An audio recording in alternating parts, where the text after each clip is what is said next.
تو میں اس کے جواب میں ان سے عرض کرتا ہوں کہ میرے بھائیوں، یہ اہل بدعت اور اہل حق کا فیصلہ کون کرے گا؟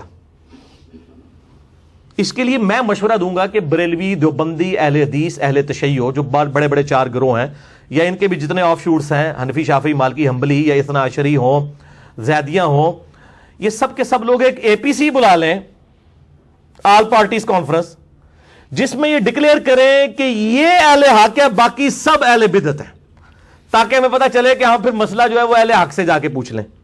تو آپ کیا خیال ہے کہ یہ جب APC ہوگی تو کوئی اہل حق یا اہل بدعت ڈکلیئر ہوگا؟ صرف اس APC کی کوریج جو ہے نا لائیو پبلک کو دکھا دی جائے کہ اس کانفرنس کے اندر کیا ہو رہا ہے، تو ادبی گالیوں کی بھرمار ہوگی، جو میں نے آپ کو پہلے 10 گالیاں ان کی گنوائی ہیں، خارجی، نجدی، وہابی، گستاخ، بد مذہب، بد عقیدہ، بدعتی، گمراہ، یہ ساری یہ وہاں پہ ادبی گالیاں ہوں گی، ادبی گالیاں۔ غیر ادبی گالیاں تے انیاں موٹیاں نے، اللہ دے بندے اسی تے کڈ ہی نہیں سکتے۔ وہ جیسے اسے یوٹیوب وچ لکھو کہ جی ہمیں بتائیں کہ گالی گلوچ کس قسم کی ہوتی ہے، تو وہ ٹاپ آف دا لسٹ آپ کو گالیاں پتہ چل جائیں گی۔ وہ آپ یوٹیوب، حفظہ اللہ تعالی و دامت برکاتہم عالیہ، جو حق بات شیخ یوٹیوب کے ذریعے پھیل رہی ہے، اللہ تعالیٰ اس کو سلامت رکھے اور جو باطل چیزیں اس میں سے ختم فرمائے، تو ان سے آپ رابطہ کریں، وہ آپ کو بتا دیں گے۔ اور بعض علماء تو کہتے ہیں جناب یہ انجینئر صاحب جو باتیں کرتے ہیں اس سے تو سارے بزرگ ہی ختم ہو جائیں گے۔ بزرگ نہیں ختم ہوگے انشاءاللہ۔ امام بخاری، امام مسلم زندہ ہیں، ان کو بزرگی منوانے کے لیے کسی کی ضرورت نہیں ہے۔ ہاں آپ کے فرقوں کے، آپ کے بنائے ہوئے بزرگ ختم ہو جائیں، ان کی آپ ٹینشن لیں۔ اسلام کے بزرگ ماشاءاللہ زندہ ہیں، ان کی سارے عزت کرتے ہیں، کتابیں انہی کی تو سامنے رکھی ہوئی ہیں ہم نے، ان کو کوئی خطرہ نہیں ہے، ان کی بزرگی کو کوئی خطرہ نہیں ہے الحمدللہ۔ اور دوسری طرف ان کا حال یہ ہے کہ میں ان کو اکثر کہتا ہوں کہ 99 قتل تو تم لوگوں نے بھی کیے ہوئے ہیں، اپنے علاوہ سارے فرقوں کو غلط کہتے ہو نا۔ میں نے ایک مار کے سینچری کر لی تو مجھے کہتے ہیں سارے بزرگوں کہتا ہے۔ کیا کسی بریلوی سے یہ پوچھیں کہ جی طارق جمیل صاحب کے بارے میں، الیاس گھمن صاحب کے بارے میں کیا خیال ہے کہ گمراہ ہے؟ ان کو نہیں نظر آئے گا یہ علماء دین ہے؟ دیوبندی سے پوچھیں کہ جی ذرا بتائیں ڈاکٹر طارق قادری صاحب، الیاس قادری صاحب کہیں گمراہ ہے، چاہے وہ جاہل بھی ہوگا ان کو گمراہ کہہ رہا ہوگا، ٹھیک ہے۔ اہل حدیث سے ان کے بارے میں پوچھیں، ان سے اہل حدیثوں کے بارے میں تو آپ دیکھ لیں، شیعہ کے بارے میں پوچھیں، شیعہ سے ان کے بارے میں، وہ خود زبان کھول کے ایک دوسرے کے بارے میں یہ باتیں کر دیں گے، اس وقت نہیں ان کو خیال آئے گا کہ علماء کی عزت کیا ہے۔ تو یہ صرف درس دیتے ہیں، لیکن خود ان کے اخلاقیات جو ہے نا وہ آپ نے سن لیا کہ یہ، اور میری حالت تو یہ ہے میں سب سے اختلاف کر کے سب کو مسلمان سمجھتا ہوں، ان کے پیچھے نمازیں پڑھتا ہوں، یہ سب سے اختلاف کر کے ان کو اسلام سے بھی باہر نکال دیتے ہیں اور دوست کی اور گمراہ ڈکلیئر کرتے ہیں۔ میں الحمدللہ اہل سنت کا ایک آف شوٹ قادیانیت جو انڈیا، پاکستان، بنگلہ دیش میں پایا جاتا ہے، اور دوسرا اہل تشیع کا آف شوٹ نصیریہ جو شام میں پایا جاتا ہے، جو مولا علی علیہ السلام کے لیے الوہیت کلیم کرتے ہیں۔ میں ان 2 فرقوں کے علاوہ کسی کی تکفیر نہیں کرتا، تمام کو مسلمان سمجھتا ہوں الحمدللہ۔ باقی اس حوالے سے جو اختلافات ہیں وہ 20 سوالات میں نے مسئلہ نمبر 179 میں ریکارڈ کروا دیے ہیں، انجینئر محمد علی مرزا عوام الناس کی عدالت میں، جسے شوق ہو تو وہ ضرور دیکھے۔ معذرت کے ساتھ آج کے اس ماڈرن دور میں جو سوشل میڈیا کا دور ہے، آج 31 دسمبر 2017 ہے، کل انشاءاللہ تعالی نیو ایئر 2018 شروع ہونے والا ہے۔ اس فرسودہ اپروچ کے ساتھ آپ دین کا کام نہیں کر سکتے، ورنہ ٹھپ ہو جائے گا۔ پڑھے لکھے لوگ علماء دین سے پہلے ہی متنفر تھے، اب اس قسم کے ایٹیچیوڈ کی وجہ سے وہ کہیں دین سے ہی متنفر نہ ہو جائے۔ اور بعض لوگوں نے یہ بھی سروے کروایا ہے، وہ اگلے دن میں وہ شاہ زیب کا پروگرام بڑے شوق سے دیکھتا ہوں جیو کے اوپر، تو انہوں نے بتایا کہ جی پاکستانی عوام کا سروے کروایا گیا ہے، تو پاکستانی علماء جو ہیں وہ پاکستان کی عوام فوج کے بعد سب سے زیادہ علماء کے اوپر رلائی کرتی ہے۔ تو میرے بھائی ذرا پاکستانی عوام کو یہ بھی بتائیں کہ ہمارا لٹریسی ریٹ کیا ہے۔ ہمارا جو لٹریسی ریٹ میں ہم ان لوگوں کو بھی گنتے ہیں جو صرف اپنا نام لکھ سکتے ہیں، اردو نہیں، نام، وہ بھی 50% سے کم ہے۔ جس ملک میں جہالت اتنے عروج پہ ہو کہ 50% زیادہ لوگ اپنا نام بھی نہ لکھ سکتے ہوں، ان کا سروے پیش کرنا کہ جی 60% لوگ جو ہیں وہ علماء کے اوپر سب سے زیادہ اعتماد کرتے ہیں، میں تو کہتا ہوں آپ سروے سے بغیر مجھ سے پوچھ لیں تو میں یہ کہوں گا کہ ظاہر ہے کہ جب عوام کی جہالت ہے وہ تو اندازہ اعتماد کر رہے ہیں۔ علماء نہیں کہنا چاہیے، اپنے اپنے فرقوں کے علماء پر اعتماد کرتے ہیں۔ ویسے بڑے سیانے جے نا علماء پہ اعتماد کا حال یہ ہے کہ اگر آپ کسی بریلوی مکتب فکر کے عالم دین سے پوچھیں نا کہ طارق جمیل صاحب کے بارے میں آپ کا کیا خیال ہے، تو وہ اگر اپنا نام بھی نہیں لکھ سکتا ہوگا نا، یہ ضرور کہہ دے گا وہ تو ہے ہی گمراہ ہے، ان کو پتہ ہی نہیں۔ اور اگر کوئی دیوبندی ہوگا اور وہ اپنا نام بھی نہ لکھ سکتا ہو، اس سے ڈاکٹر طارق قادری صاحب کے بارے میں پوچھ لیں، اس کو گمراہ ڈکلیئر کرے گا۔ علماء پہ کوئی اعتماد نہیں ہے، اپنے فرقوں کے علماء پر اعتبار ہے، ٹھیک ہے جی۔ تو یہ بالکل اس کو سمجھ لیں. تو بہرحال اس میں ہمیں غیر علمی اپروچ کی بجائے علم کی دعوت بلند کرنی چاہیے, بارش کا پہلا قطرہ بنے. جسٹ لائک امام مسلم رحمہ اللہ تعالی, امام مسلم نے اس دور کے اندر اعلان حق بلند کیا جب کوئی سوچ بھی نہیں سکتا تھا اس دور کے اندر, کہ انہوں نے کہا یہ جو آپ ضعیف حدیثیں, صحیح الاسناد حدیث اپنی کتابوں میں لکھ رہے ہیں, خدا کے واسطے آنے والے لوگوں کے لیے مصیبت بن جائے گی. اس ٹائم تو اس زمانے میں جو لکھ رہے تھے وہ آج کے علماء تو نہیں تھے, ان کے زمانے کے لوگ ہی تھے جنہوں نے ہزاروں حدیثیں لکھی. ان کو امام مسلم نے جاہل ڈکلیئر کیا ہے, جنہوں نے اتنی زیادہ حدیثیں ضعیف جمع کی ہیں. اس لیے امام مسلم نے مقدمے میں لکھا کہ میں صحیح حدیثیں جمع کروا رہا ہوں, کر رہا ہوں تاکہ امت کے لیے آسانی ہو جائے. یہ صحیح مسلم شریف بریلویوں کا ترجمہ ہی دکھائیں جی, شبیر بدرس کا ہی, جن کا سنن دارمی دکھائی تھی. صحیح مسلم کا مقدمہ جو صحیح مسلم کا حصہ ہے, صحیح مسلم کے شروع ہی میں موجود ہے. امام مسلم کس طرح بارش کا پہلا قطرہ بنے ہیں وہ آپ دیکھیں, آپ حیران ہو جائیں گے اس بندے کی جرت کو سلام. اس زمانے میں جب کہ لوگ ضعیف روایتیں اتنی جمع کر رہے تھے, اس شخص نے کہا کہ اللہ دے بندے ہو کو امت نہ رحم کھاؤ, ایک کام نہ کرو, ادروائز مصیبت کھڑی ہو جائے گی. اب میں وہ آپ کو حوالہ دکھا دیتا ہوں, صحیح مسلم کے مقدمے کے بالکل اینڈ پہ جا کے یہ آتا ہے,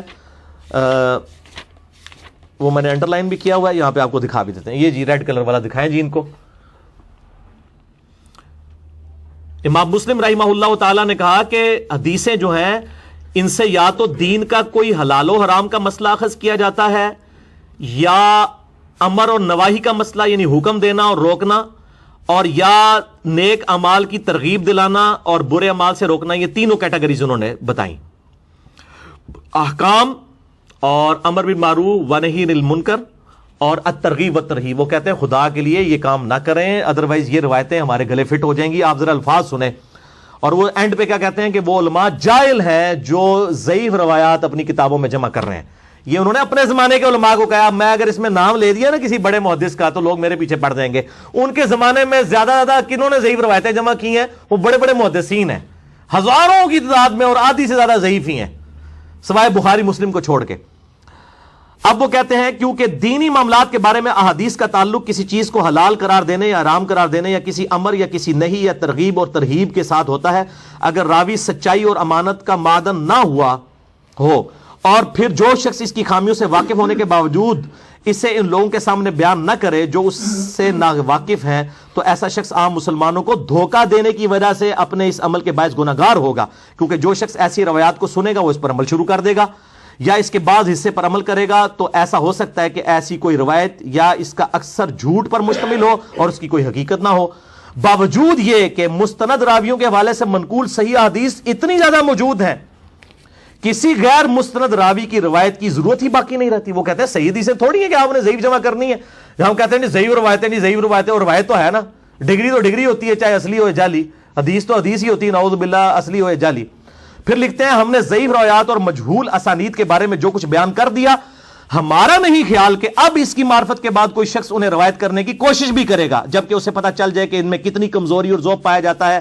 صرف وہی شخص ایسا کرے گا جو عوام کے سامنے بکثرت روایات پیش کرنا چاہتا ہو تاکہ یہ کہا جائے کہ فلاں شخص نے کتنی روایات حدیثیں اکٹھی کر لی ہیں اور اس نے کتنی تعداد میں احادیث تالیف کی ہیں. اور جو شخص ایسا کرے گا اور اس راستے پر چلے گا, اس کے علم کے بارے میں کچھ بھی نصیب نہیں ہوگا. ایسے شخص کو علم کی طرف منسوب کرنے کی بجائے ایسے شخص کو جاہل قرار دینا ہی زیادہ مناسب ہے جو ضعیف روایتیں زیادہ تعداد میں جمع کرتا ہے.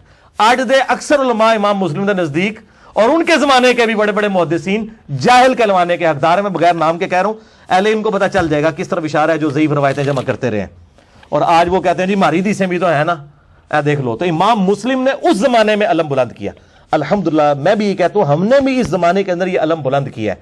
چاہے دنیا جو بھی کہہ رہی ہے, آپ اپنی سچائی لوگوں تک پہنچائیں, انشاءاللہ لوگ قبول کریں گے انشاءاللہ تعالی.